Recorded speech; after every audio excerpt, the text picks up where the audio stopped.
Hozirgi yoshlar ayniqsa besabr, hamma narsa bo'lish kerak va birdaniga bo'lish kerak. Unaqa bo'lmaydi. Ukalar, unaqa bo'lmaydi. Sizlarning ko'zingizlarda katta biznesmen, katta pul topyapti. Falonchi bir sportsmen katta chempion bo'ldi. Falonchi odam katta obro'ga ega bo'ldi. Birdaniga bo'lmagan. Yusuf alayhisalom qissasi 22 yildan keyin sajda qildi otasi, onasi va 11 taki ukasi. 22 yil. Payg'ambarga 22 yil kerak bo'ldi shu maqomga yetish uchun. Yo biz shoshib ketamizda. Taqvo qiling, sabr qiling. Sizning mukofotingiz yo'q bo'lib ketmaydi. Siz taqvo qilasiz 1 yil, 2 yil, sabr qilasiz 3 yil, 4 yil. Keyin nima bo'ladi?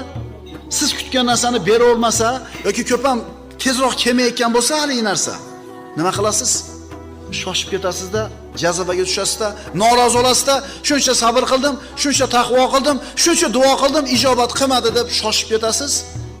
Yustajabu li ahadikum ma lam yasta'jil degan Rasululloh. Shoshilmasanglarla duolar ijobat bo'ladi. Sizlarda bittalarda duolar ijobat bo'ladi, shoshilmasa bo'ldi. Qana qilib shoshiladi yo Rasululloh desa, bir banda aytadi, Robbimga duo qildim, sabr taqvo qilgandan keyin Alloh bermadi deydi. Mana endi bermaydi. Tushunarlimi? Siz uchun 5 yil uzoq vaqt, biz uchun 30 yil uzoq vaqt. Alloh uchun hech narsa emas. Umringiz oxiriga olib qo'ygan edi shu narsani. Yo'q, siz nima qildingiz? Shoshib ketdingiz. Sabr qilmadingiz oxirigacha. Sabr qiling-da.